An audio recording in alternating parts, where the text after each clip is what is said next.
motorcycle gang violence comes to a small Ohio town. A shocking murder with no warning. When police realize a biker gang might be involved, they ask FBI organized crime experts for help. The gang appears impenetrable, but investigators are determined to get inside and find the killers.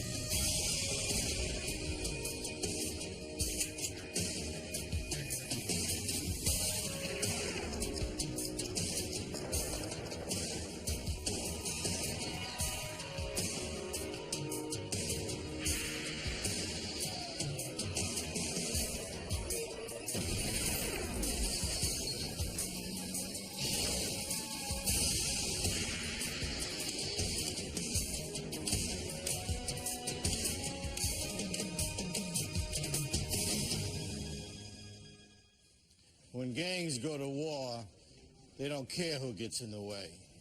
In 1988, an innocent man was gunned down near Cleveland, Ohio, a victim of a deadly initiation. I'm Jim Kallstrom, former head of the FBI's New York office. The FBI needed to infiltrate the gang's secretive and violent world. They hoped groundbreaking forensic science would help them put the killers away.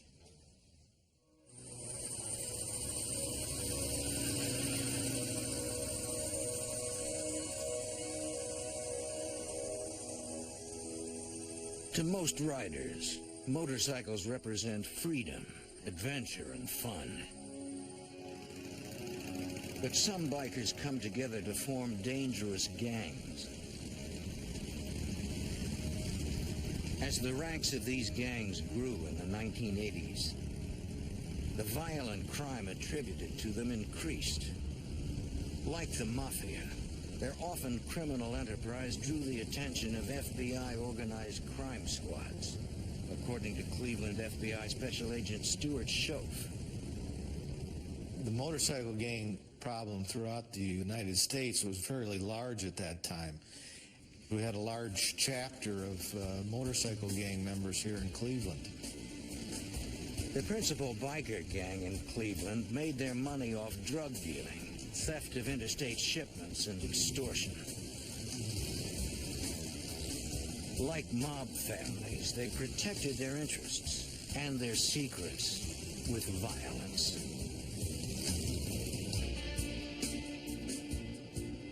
Whenever multiple gangs developed in an area, tensions between them inevitably grew. Across the country, battles for control of territory were intense. When one gang struck against another, retributions always followed. An escalating cycle of wild aggression. In an incident that reflected how far the gangs would go, one biker gang blew up the clubhouse of a rival gang with a rocket launcher. These gangs would do anything to continue their criminal enterprise. Organized crime squads needed to stop them.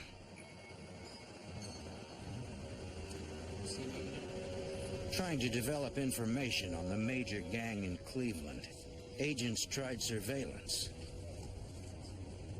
But it wasn't easy. This group knew that they were being watched by us and local law enforcement.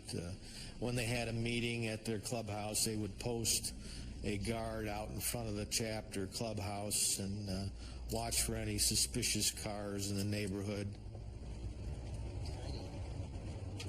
The gang protected the people on their street from outside crime, so grateful neighbors would not talk to investigators either.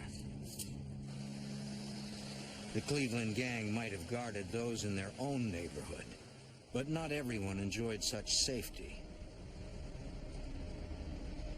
Around 10 o'clock on the evening of February 27th, 1988, outside Cleveland in Perkins Township, 28-year-old store clerk David Hartlob and a co-worker had closed the music store where they worked.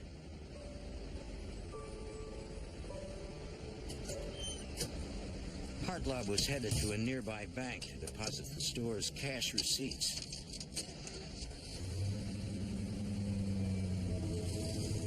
He didn't know he had company inside his van.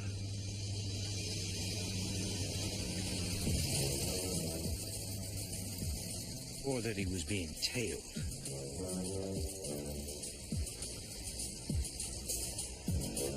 For security, his co-worker always followed him to the bank, which was less than a mile away.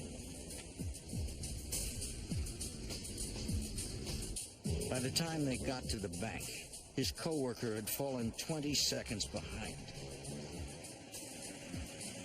It took less than that to strike.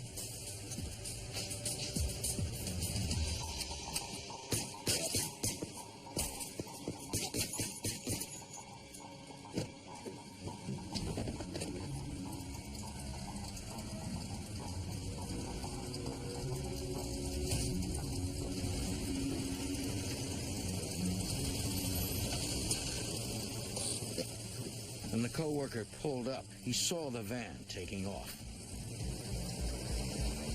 He spotted his friend down, but a man with a gun ordered him to leave.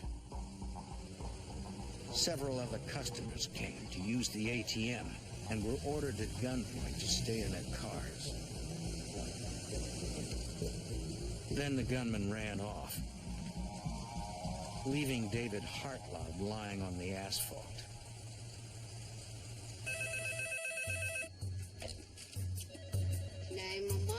There's been a shooting. We need to get someone over here right away. Where at? Over at the mall. In 1988, Perkins Township was a small town with only 11 police officers on the force. 1 second.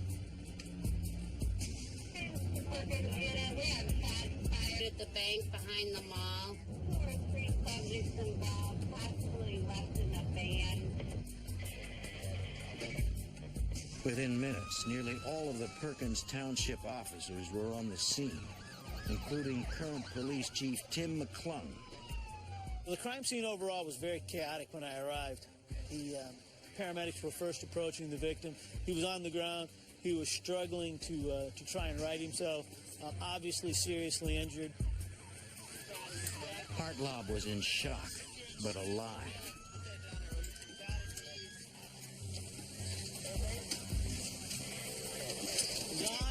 The number of entrance and exit wounds and the enormous blood loss struck the paramedics. None of them had worked this degree of gunshot trauma before.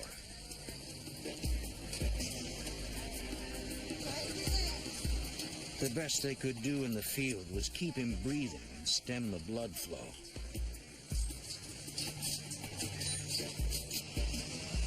David Hartlaub made it to the hospital, but died 20 minutes later. Police interviewed Hartlaub's co-worker and the other shocked witnesses. Originally, the information coming from the witnesses was very confusing. Obviously, you had different officers talking to different witnesses. The different witnesses saw different things from their perspective. The stories were conflicting, and it was problematic at first. Investigators concluded there were 3 suspects. One in the van, one driving the dark sedan, and one who threatened the witnesses. The co-worker described him as an Asian or Hispanic male. A witness saw the victim fall out of the van onto the roadway, and the van drove off. Now, based upon that information, we took a dog out into the field, attempted to do an area search. McClung's tracking dog followed a scent from the bank toward a hotel. It led about a quarter of a mile around the hotel and back into another parking area where I discovered the van. As we approached the van, I had my weapon drawn.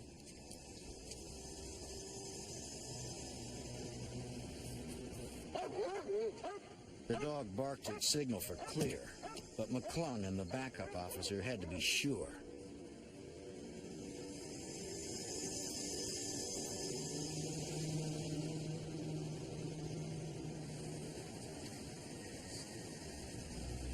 There was no one inside.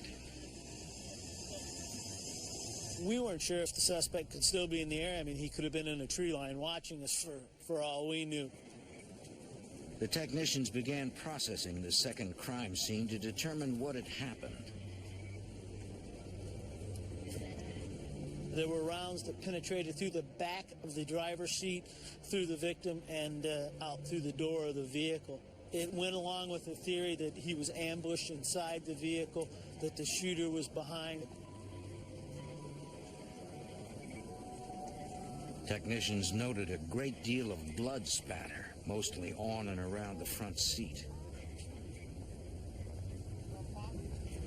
They collected samples of the blood from each pool for examination at the serology lab. Between the seats, they found a MAC-11 semi-automatic handgun. The type of weapon we recovered led us to believe that this was not a couple of guys got together and decided to go rob somebody making a night deposit. I mean, this is not a weapon that you typically encounter on a small Midwestern town. Someone had ground off the serial number and attached a plastic bag to catch ejected shells. Police found it odd that such an evidence-conscious killer would leave the gun behind. Perhaps he panicked or was injured. The MAC-11 had also been modified with a homemade silencer. It led us to believe that the people involved were quite possibly, for lack of a better term, professional. But they weren't experts. The silencer was not aligned properly and caused each bullet to split in two, sending shrapnel flying throughout the van. We knew that he was making a bank deposit, so we were feeling that this was along the lines of a robbery. Yet inside the van, they recovered the music store's deposit bag. Once the money bag was found inside the vehicle with over $4,000 inside, that theory quickly was cast to the side. The crime scene technicians retrieved multiple bullet fragments and several complete slugs from the van. They determined 13 rounds had been fired, all from behind. A brutal execution. Somebody wanted him dead. There was a lot of motivation that maybe this was a contract killing. Could have been a murder for hire, but somebody definitely wanted him dead. McClung and another canine handler had their dogs search for the suspect's trail leading away from the van. But neither dog could key on any scent. As a canine handler, it was my job to interpret what the dog was trying to tell us, and I believe that the dog was telling us that the suspect's left in a car. As some officers wrapped up the crime scene, the others fanned out across the township, looking for 3 men in a dark sedan. It had been Perkins' first murder in more than 10 years, and police wanted to find the killers fast. Early the next morning, in the adjacent town of Sandusky, 2 officers returned to the Sandusky police station in the middle of what they thought was a routine shift. When their supervisor briefed them on the murder in Perkins, the mundane suddenly became remarkable. They realized they might have seen the shooting suspects the previous night. Hours earlier, the 2 officers had pulled over a dark sedan for making an illegal right turn on red. They had identified the driver as Mark Verdi. The front passenger, Stephen Yee. owned the vehicle. Both men lived in Cleveland's suburbs.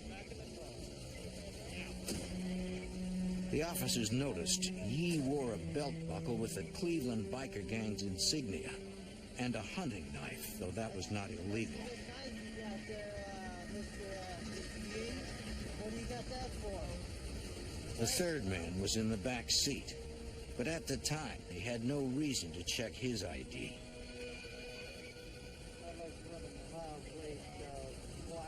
The officers called in Yee and Verdi's information.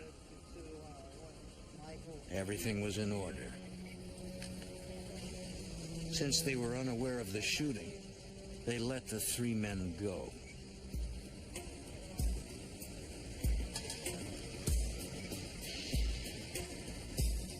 The traffic stop had been at 9:56 p.m., about 5 minutes after the murder, and 3 miles away from the crime scene. The officers said the front passenger, Stephen Yee, and the car closely matched the descriptions given by witnesses at the bank.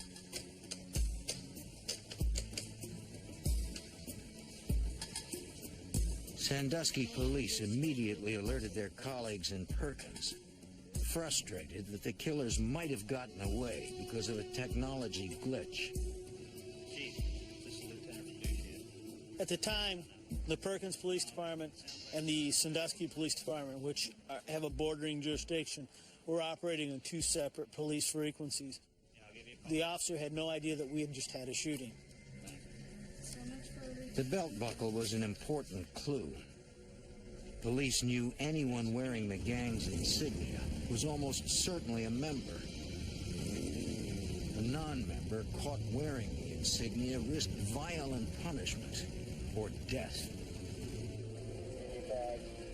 Investigators now had suspect names, but if the secretive gang was involved, solving the crime might be impossible. Investigating biker gangs is a unique investigation. They are very closed-mouthed. They actually, one of the gangs has a saying that 3 people can keep a secret if 2 of them are dead. After David Hartlaub was gunned down in Perkins Township, Ohio, police developed 2 suspects whom they believed were connected to a Cleveland biker gang. Aware that federal authorities were investigating this very gang as a suspected organized crime ring, local officers called Special Agent Charles Holloway at the FBI's Sandusky Resident Agency. The Perkins Police Department contacted the FBI to see if we were in a position to provide them with any intelligence information on the 2 individuals who had been identified at the time of the traffic stop. Holloway knew the best source of information was Special Agent Stuart Schoaf in Cleveland, who headed the FBI's criminal biker investigation in the area. Schoaf had been trying to build a file on the Cleveland chapter of the gang. Well, it's very difficult to investigate a group like that. We worked a long time trying to get more information about them, develop intelligence information, and put together a case on them that would put these individuals away for a long time. He had been unable to plant moles inside the secretive gang. But undercover agents had gotten close enough to learn details about its structure. Prospective members, called prospects, wore banners on their jackets listing the city the gang ran in. Full members wore jackets with complete patches they called their colors. The initiation for prospects to earn their colors had its price. The initiation has to do with some type of violent act towards either a rival motorcycle gang member or an individual that has maybe wronged one of the members. Through their ongoing investigation, FBI agents were able to identify many of those involved with the gang, including the two men ID'd in the traffic stop in Sandusky on the night of the Hartlaub murder. Special Agent Schoaf knew the passenger, Stephen Yee, was a full-fledged gang member. And the driver, Mark Verdi, was a prospect. The third man was a mystery, but agents were confident he was linked to the Cleveland gang, too. Hey, last night. Investigators knew about a rival gang that had a clubhouse in Sandusky. Hey, Mike, yesterday The rivalry between the two gangs had been escalating and had recently moved up a notch.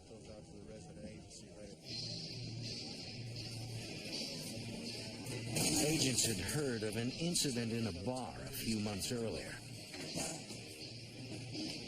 The rival gangs found themselves in the same place, and each wanted control of the territory. Bikers consider their colors sacred. A member of the rival gang made off with a prized trophy, the jacket of one of the Cleveland bikers.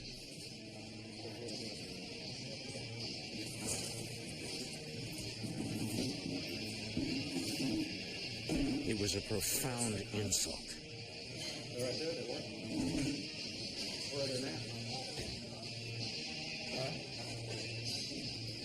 Accusations flew, and no one would back down. Colors on that chair about 2 minutes ago. We had colors right here on the chair.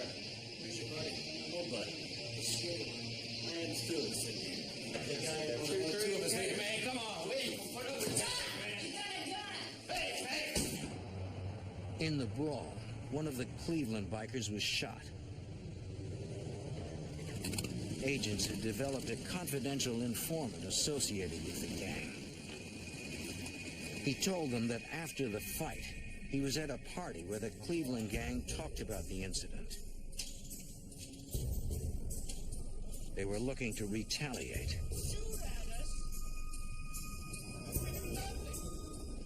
Hey, gentlemen. Investigators who had begun outlining the two gangs realized that a member of the rival group drove a van exactly like David Hartlaub's. They might have gone after that gang member and made a mistake, according to Perkins Police Chief Tim McClung. The victim in the case, Mr. Hartlaub, had no criminal record. And there was nothing in his background to suggest that he would have been the victim of a murder for hire. And the similarities between the vehicles led investigators to believe that it was a case of mistaken identity. Soon after the murder, the ranks of the Cleveland gang grew, according to Sandusky FBI Special Agent George Steinbach. We had received information from several sources that a celebration party was conducted at in the Cleveland area to celebrate at least two new members of the biker gang. This would be indicative of them being taken in as full-fledged members as a result of committing a heinous crime. Because of the strong possibility that the gang was involved, Assistant U.S. Attorney Jim Woolley and the Cleveland Area Organized Crime Strike Force came on board. There were things that needed to be done from the lawyering end. The Organized Crime Strike Force was brought in to work with the FBI and the police departments to help coordinate the investigation. The strike force had a theory as to motive and the names of two of the three suspects, Stephen Yee and Mark Verdi. They needed to identify the third and find the evidence to to put the killers away. Saturday, there's March Madness. Then there's March. In Ohio, the FBI believed a Cleveland biker gang was behind a brutal, mistaken identity assassination. They identified two suspects as Stephen Yee and Mark Verdi. The FBI kept them under loose surveillance while they continued the investigation. Special Agent Charles Holloway was trying to identify the third suspect and looked to gang expert Stuart Schoaf for help. Special Agent Schoaf provided us with background information on Yee and Verdi, and he came up with three names of either members or prospects of this motorcycle gang who he felt were most likely to have been the third person in the vehicle.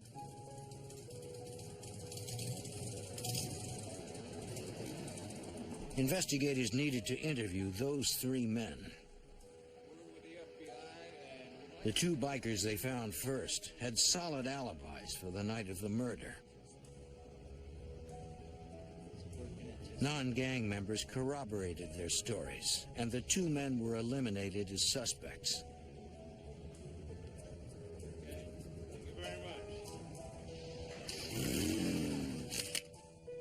The one on the list they could not find was John Ray Bonds. He matched the description of the man in the back seat during the traffic stop. The FBI agents in Cleveland interviewed various members of his family, and what they were told by family members was that John had gone on a 2-week vacation. It was pointed out at that time to us by his grandfather that John also now had his arm in a sling, and that John had told his grandfather and his mother that he had injured his arm at work.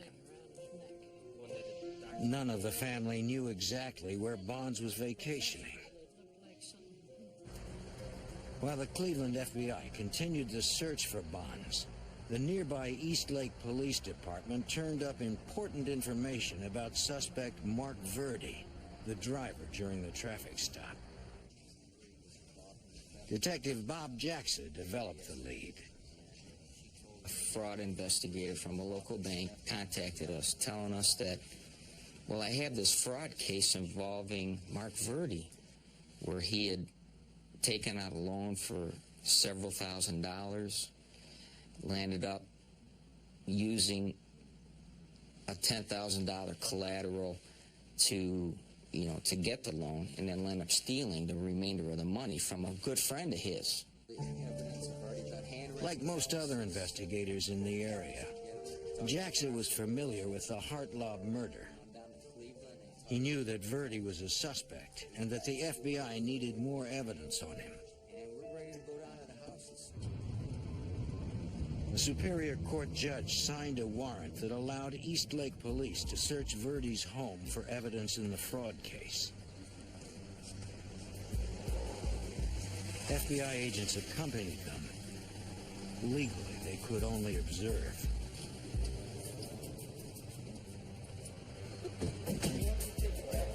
We went there to look for bank documents, and if we saw anything else that we thought might be evidence or have anything to do with this case out in Perkins Township, we would let the FBI know that we saw something that might be pretty interesting.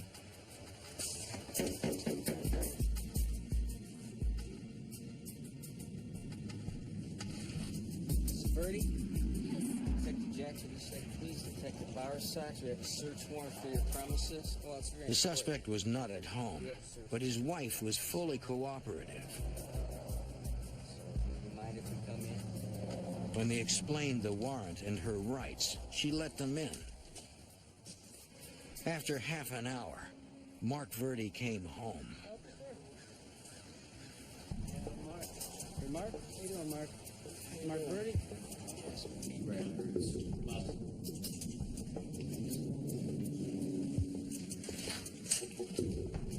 Hey, Mark, how you doing?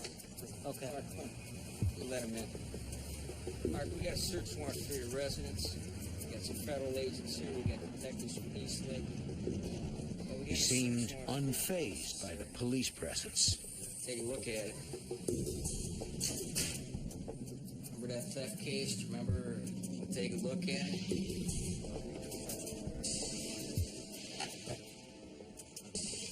Upstairs, the search quickly paid off when officers found papers relating to the alleged bank fraud.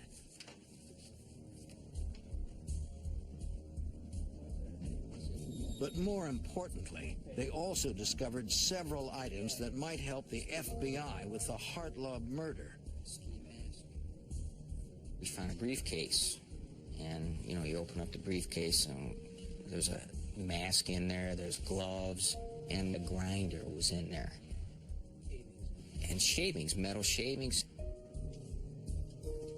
The grinder and shavings might be related to the serial number ground off the murder weapon recovered from the van.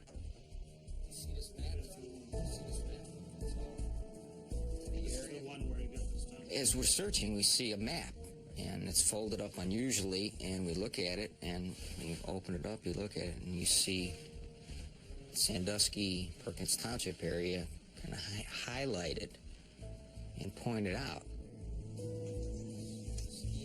The murder had taken place in Perkins Township, and Verdi was pulled over in neighboring Sandusky.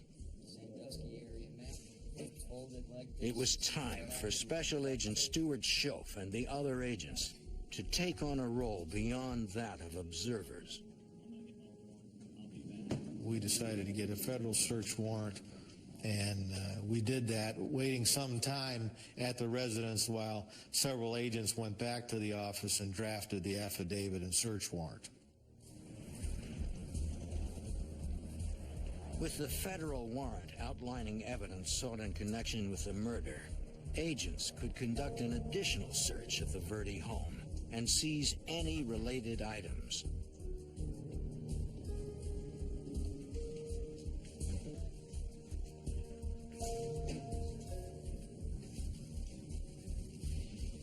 It did not take long to find more incriminating evidence, including a Mac 11 semi-automatic handgun, the same model as the murder weapon. Its serial number was ground off in the same manner as the killer's gun.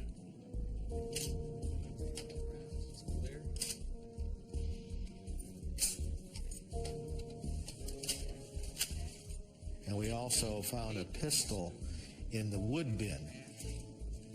We found trash bags similar to the trash bag material that was used to make a makeshift cartridge catcher on the Mac 11, which was used for the homicide.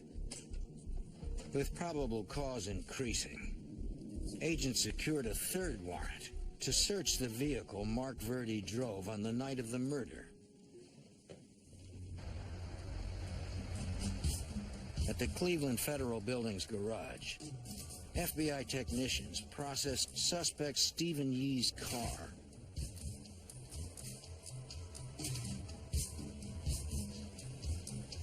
Though 2 weeks had passed since the murder, the car did contain evidence for Special Agent Holloway.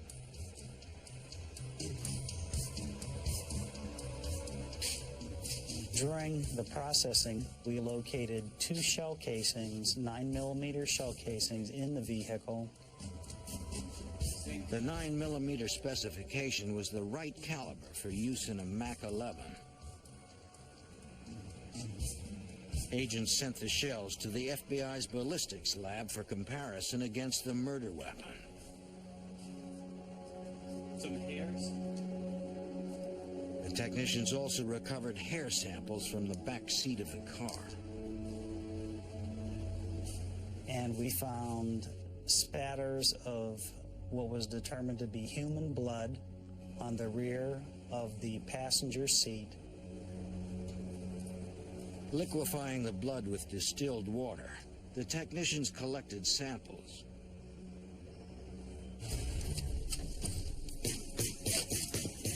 Investigators recalled that the bullets had been split by the faulty silencer, possibly injuring the shooter.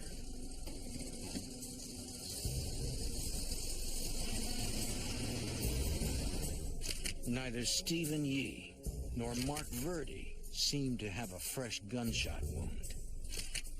But the family of the third suspect, John Bonds, reported he had had his arm in a sling the day after the murder, allegedly due to a work injury. Now, you're familiar with John Ray Bonds? To check the story, the FBI interviewed Bonds' employer and asked about the days surrounding the murder.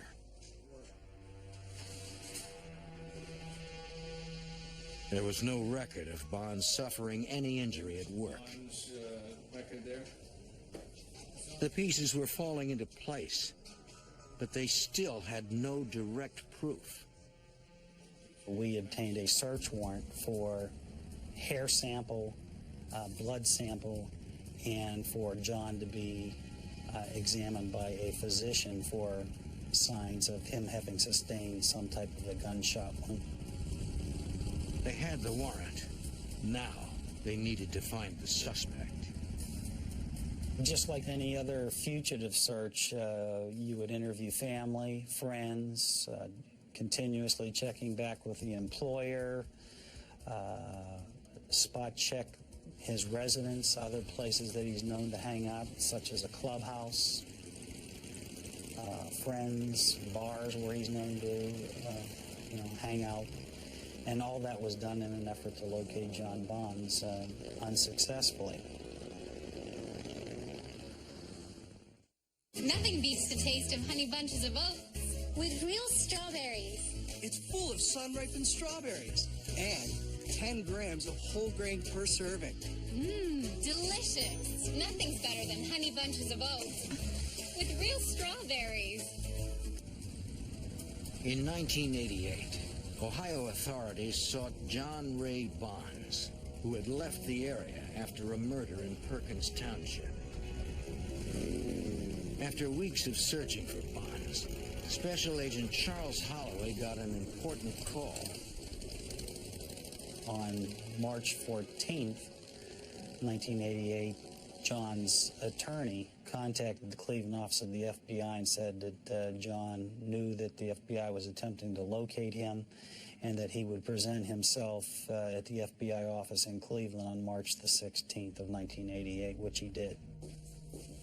Agents served Bonds with a warrant requiring him to give a blood sample. The doctor concluded a fresh tattoo on his arm covered a recent injury.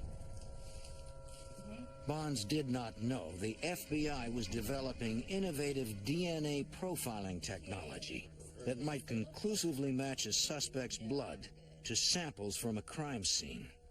We had a very good circumstantial case against him based on all of the interviews that we had done. But we did not have fingerprints from John Bonds. There you go. Nothing to it. With only circumstantial evidence, prosecutors did not want arrests yet, so Bonds was released. Then, on March 22nd, an Ohio Department of Transportation cleanup crew working the highway outside Sandusky discovered the vehicle title for David Hartlob's van. Nearby, they found a handgun, a wool hat and a glove, and a box of 9mm ammunition, the caliber used in Mac 11s. Aware of the Hartlob murder, they called authorities. The placement of the items further implicated the Cleveland gang for prosecutor Jim Woolley. It happens to be a state highway that would connect Sandusky, Ohio to Cleveland, Ohio. It would be a route that someone would travel if they were driving from Sandusky on their way back to Cleveland. Examiners at the FBI's Hairs and Fibers lab compared the evidence from the highway to evidence they already had. Fibers consistent with that glove had been located on the murder weapon. Fibers consistent with that glove had been located on a shirt which was removed from Mark Verdi's house during the March 9th search warrant. And fibers were found on the glove consistent with the carpet in David Hartlob's van. At the Firearms and Tool Marks Unit, FBI examiners worked on the murder weapon, trying to find a trail to its owner. The murderers had gone to great lengths to try to make this gun not traceable, they thought, and they ground down the serial number such that you couldn't see it. But through a chemical restoration process, the FBI was able to raise up the serial number and identify the serial number, even though you couldn't see it with the naked eye, and then you could trace that gun. Checking the records of the Bureau of Alcohol, Tobacco, and Firearms, investigators found the murder weapon's registered owner.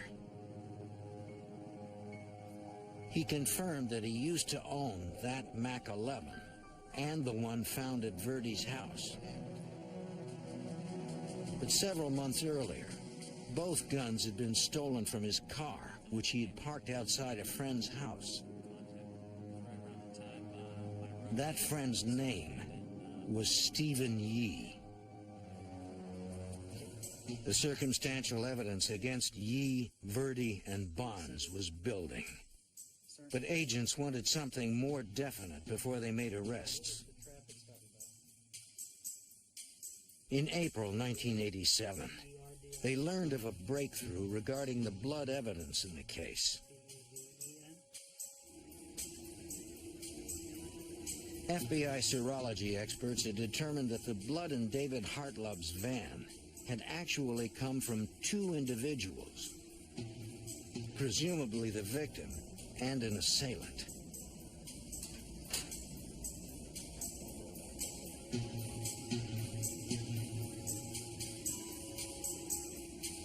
Examiners compared the blood from the victim's van to that from the suspect's car. The lab came back and told us that the blood which had been recovered in Steve Yee's vehicle matched the blood that had been recovered in Hartlob's vehicle. The match was at the blood type level only. Still, it meant that the man in the back seat at the traffic stop was likely the killer in the van. They hoped the revolutionary DNA technology being developed would reveal a more exact molecular match. At the FBI lab in 1988, examiners like senior scientist Dr. Bruce Bedoli were still testing the groundbreaking forensic science of DNA profiling. DNA is the blueprint for what you are, what I am, for what all living things are. So if we could tap into that blueprint, we could tap into information that help us identify individuals. Examiners were working to establish a scientifically sound way to profile the DNA from a known source, like a suspect's blood, and compare it to the DNA from an unknown source, like the blood left at a crime scene.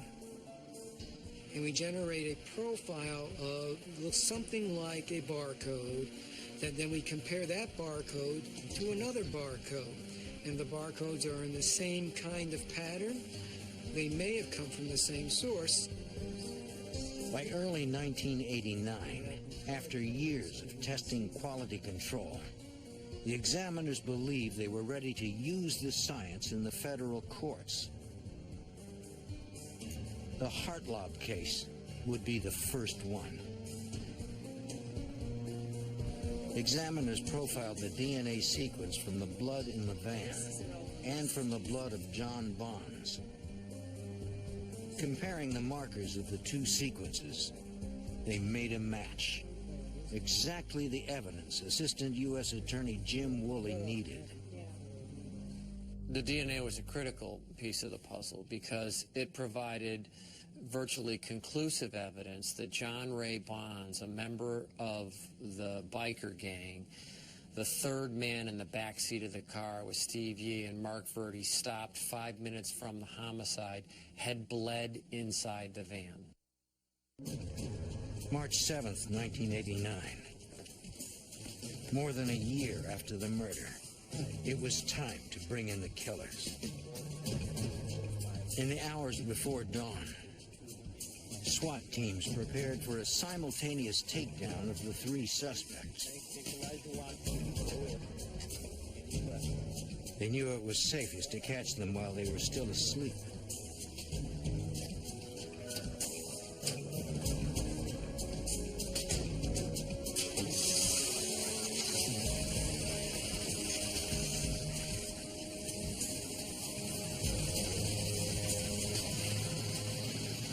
The teams fanned out to the homes of Yee, Verdi, and Bonds.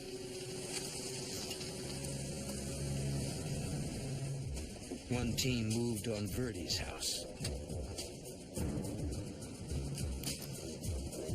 while another entered Yee's.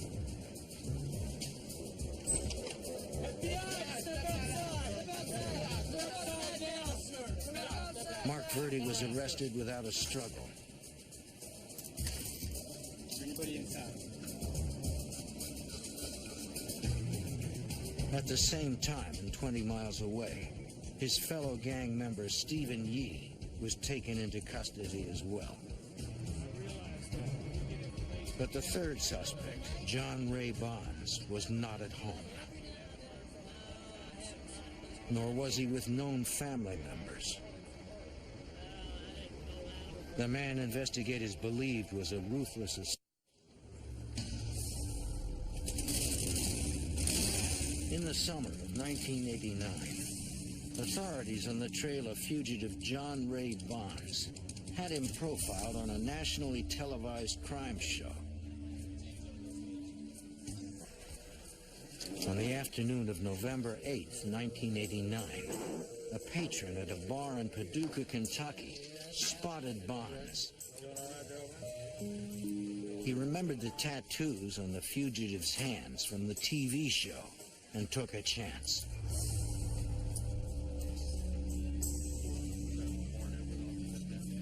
He contacted the local sheriff, who called the FBI resident agency in Paducah.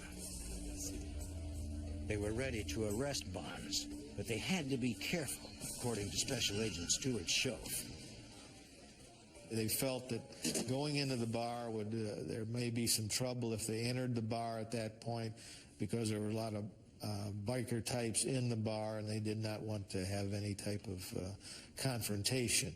They felt it would be much safer to set up some type of roadblock. The FBI, Kentucky State Police, and local officers staged a fake traffic accident on a road leading from the bar to a known biker clubhouse in the area.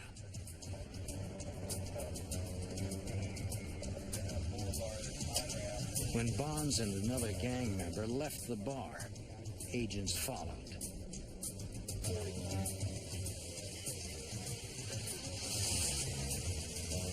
As they hoped, the pair headed toward the clubhouse and got on the blocked road. The trooper waved them forward. Don't worry about it, this big road. And undercover police pulled in behind them. Though he didn't know it, Bonds was surrounded.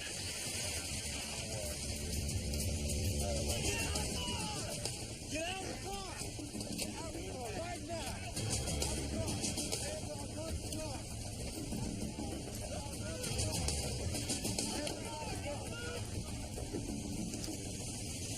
Nearly 2 years after the murder of David Hartlaub, John Ray Bonds was finally in custody. Now, he and the other two suspects, Stephen Yee and Mark Verdi, would stand trial for the killing.